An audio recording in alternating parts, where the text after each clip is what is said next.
ตอนบ่เห็นแก่กินปานใดดอกเนื้องามงอนส่วนเงินช่วยดองบังอ่อนพอมีอยู่เด้อ3 วัยต้องขอไว้ใส่ให้โชคดีเถิดนาส่วนอายบ่มีปัญหา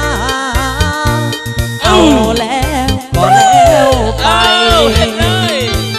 อวยพรให้เจ้าได้ลูกสาว